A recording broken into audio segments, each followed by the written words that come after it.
नमस्कार दोस्तों, समाहरणालय गढ़वा के द्वारा प्रधानमंत्री आवास योजना ग्रामीण अंतर्गत नियुक्ति संबंधी विज्ञापन आया हुआ है, यानी कि वैकेंसी आई हुई है। मैं उसके बारे में आज आपको बताने वाला हूं। आप देख सकते हैं जिला स्तर पर ये वैकेंसी है, जिसमें आप देख रहे होंगे क्या क्या पद है। लेखापाल सह कंप्यूटर ऑपरेटर अनारक्षित, यानी कि जनरल के लिए एक पद दिया गया है। उम्र सीमा इसमें 18 से 30 वर्ष है। मासिक मानदेय आपका 15,000 रुपया है।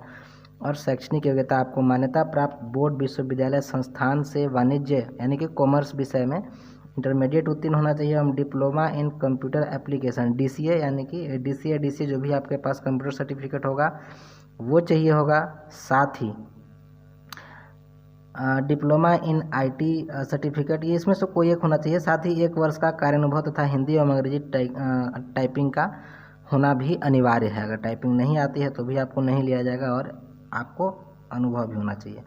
साथ ही इसके बाद प्रखंड स्तर पे कुछ वैकेंसी आई हुई है, जिसमें इसमें आप देख रहे होंगे प्रखंड समन्वयक ब्लॉक कोऑर्डिनेटर का निकला हुआ है, जिसमें जनरल के लिए 2 सीटें हैं, जबकि अत्यंत पिछड़ा वर्ग यानी कि OBC के लिए 1 सीट है। उम्र सीमा आप देख रहे होंगे 22 से 45 साल है। मासिक मानदेय 18,000 है। और इसकी योग्यता जो है सो मान्यता प्राप्त विश्वविद्यालय संस्थान से किसी भी विषय में स्नातक पास और 1 साल का अनुभव, यानी कि किसी भी विषय से ग्रेजुएशन होना चाहिए, किसी भी कॉलेज यूनिवर्सिटी से, और 1 साल का आपको एक्सपीरियंस होना चाहिए। साथ ही लेखापाल से कंप्यूटर ऑपरेटर का भी निकला हुआ है, जिसमें जनरल के लिए 2 सीटें हैं। उम्र सीमा 18 से 30 वर्ष है और मासिक मानदेय 10,000 रुपया है।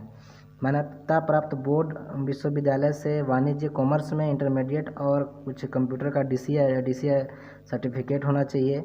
और साथ ही 6 महीने का हिंदी अंग्रेजी कंप्यूटर टंकन वगैरह का मतलब टाइपिंग का नॉलेज होना चाहिए, एक्सपीरियंस होना चाहिए। इसके बाद आप बात करते हैं आपको उम्र के बारे में। तो उम्र की गणना 1/9/2019 के आधार पर की जाएगी, जिसके तहत आपको एज कितना होना चाहिए वो मैं आगे बता दूंगा आपको। आप यहाँ पे आरक्षण के बारे में देख सकते हैं क्या क्या चीज़ें हैं। आवेदन हेतु पात्र जो है वो आपकी डिटेल यहाँ पे दिया हुआ है। ये कुछ होते हैं, ये पत्रांक ज्ञापांक ये सब होता है।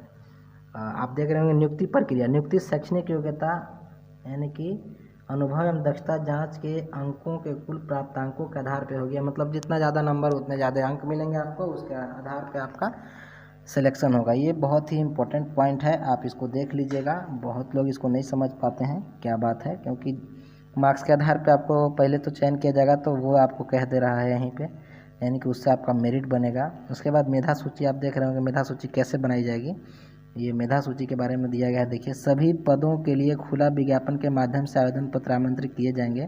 प्राप्त आवेदनों की पत्रों की संख्या अत्यधिक होने की स्थिति में प्रारंभिक मेधा सूची तैयार की जाएगी। एक पद के विरुद्ध न्यूनतम अभ्यर्थियों की संख्या का निर्धारण चयन समिति के द्वारा किया जाएगा। प्रारंभिक मेधा सूची अनिवार्य वांछनीय शैक्षणिक योग्यता अनुभव के प्राप्तांक के आधार पर तैयार की जाएगी। यानी कि आपके जो एप्लीकेशन जाएंगे उसमें जो आपकी योग्यता रहेगी उसके आधार पर मार्क्स बनेंगे और उसके आधार पर मेरिट लिस्ट बनाया जाएगा। कितने लोगों पे मेरिट लिस्ट क्या होगा वो बाद में सरकार तय करेगी, समाहरणालय तय करेगा कैसे इसमें क्या किया जाए आगे। अभी इसमें जो लिखा है वो स्पष्ट नहीं किया है कि एग्ज़ाम लेगा कि नहीं लेगा, या फिर हो सकता है डायरेक्ट जो आप आवेदन समर्पित करते हैं उसी से आपका चयन भी हो सकता है। आगे लिखा हुआ है, देखिए क्या है उसके बारे में अभी पढ़ेंगे आगे तो पता चल जाएगा। सभी श्रेणी के पदों की रिक्तियों के विरुद्ध अभ्यर्थियों की दक्षता हेतु जांच आमंत्रित किया जाएगा। मतलब जांच हेतु आमंत्रित किया जाएगा, मतलब आपको बुलाया जाएगा, आपका टेस्ट भी लिया जाएगा, मतलब इंटरव्यू हो सकता है। यस, इंटरव्यू हो सकता है। साथ ही यहाँ पे आप देखिएगा ये तीसरा पॉइंट कि दक्षता जांच में कंप्यूटर ज्ञान हेतु टेस्ट देना अनिवार्य, यानी कि आपका कंप्यूटर टेस्ट होगा, ये कन्फर्म जान लीजिए। आगे लिखा हुआ है कि अंतिम मेधा सूची में पदवार रिक्ति का दोगुना नाम पैनल के रूप में रहेगा, जो अधिकतम 1 वर्ष के लिए वैध रहेगा। उपरोक्त पदों पर 1 साल के अंदर होने वाली रिक्ति इसी से भर जाएंगे। मतलब जो अगर 10 सीटें हैं तो आपको 20 लोगों का रिजल्ट दिया जाएगा, 2 सीट है तो 4 लोगों का रिजल्ट दिया जाएगा, 5 सीट है तो 10 लोगों का रिजल्ट दिया जाएगा, जिसमें 5 लोगों का चयन होगा। 5 लोग वेटिंग में रहेंगे। अगर इन 5 लोगों में से कोई 1 साल के अंदर में छोड़ देता है तो उन्हीं 5 लोगों में से किसी को उठा करके उसमें डाला जाएगा। ठीक है, ये आपका सिस्टम हो गया। अब आगे यहाँ पे देख रहा है कि 2 या 2 से अधिक अभ्यर्थियों के अंतिम मेधा सूची में टाई की स्थिति में उम्र को बढ़ते दिया गया। ये हर वैकेंसी में दिया जाता है, इसके लिए आपको टेंशन नहीं है। साथ ही यदि उम्र बराबर हो तो स्थानीयता को प्राथमिकता दी जाएगी, तथा यदि सभी की स्थानीयता समान होने की दशा में लॉटरी के माध्यम से चयन किया जाएगा। लॉटरी भी हो सकता है बॉस, क्या बात है। आगे देखिए मूल्यांकन। आवेदक का मूल्यांकन 100 अंकों पर किया जाएगा जो निम्न खंडों में विभाजित रहेगा। पहले तो आपको अनिवार्य योग्यता चाहिए जिसमें कि 50 अंक आपको मिलेंगे। अगर अनुभव आपके पास है तो 20 अंक और मिलेंगे। उसके बाद विषय ज्ञान पे 10 अंक मिलेगा, कंप्यूटर ज्ञान पे 20 अंक मिलेगा, यानी कि कुल 100 नंबर का एग्ज़ाम होगा। ये आपका बहुत आसान एग्ज़ाम है, आप लोग भर सकते हैं और ये बहुत इजी भी है। जिनके ज़्यादा नंबर होंगे ग्रेजुएशन में, मैट्रिक इंटर ग्रेजुएशन में, उनको ज़्यादा नंबर मिलेंगे तो उनके सिलेक्शन होने के ज़्यादा चांसेस है। तो जिनके ज़्यादा मार्क्स होंगे वो लोग जल्दी से इसको आवेदन को भर दीजिए। कंप्यूटर जांच में उत्तीर्णता का स्तर 40% रहेगा, यानी कि 10 में से 4 अंक लाना अनिवार्य होगा आपको। अगर 10 क्वेश्चन पूछे जाते हैं तो आपको 4 का सही जवाब देना ही होगा हर हाल में, नहीं तो आपको फेल कर दिया जाएगा। क्योंकि ये नहीं देखा जाएगा कि आपने कोई कुछ नंबर लाए हैं, ये एक मिनिमम मार्क्स मैंने कट ऑफ सेट कर दिया गया, इतने से कम रहिएगा तो आपको पास ही नहीं करेगा।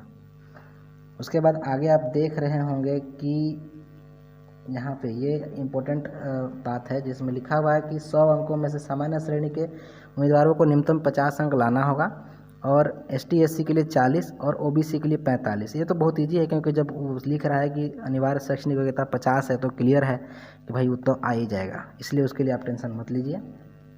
यहाँ पर कंप्यूटर टेस्ट के बारे में बात की गई है, आप देख रहे होंगे।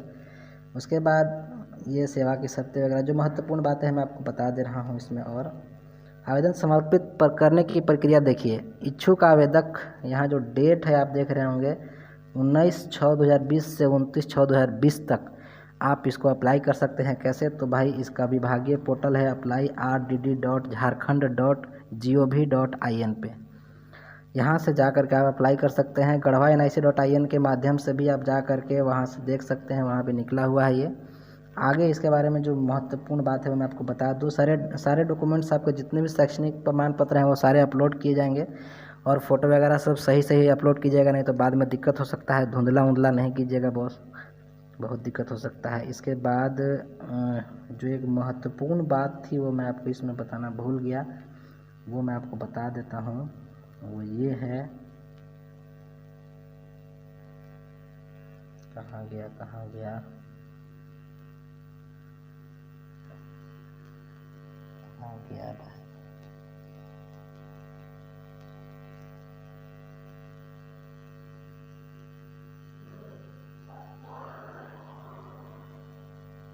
आवेदन हेतु पात्र।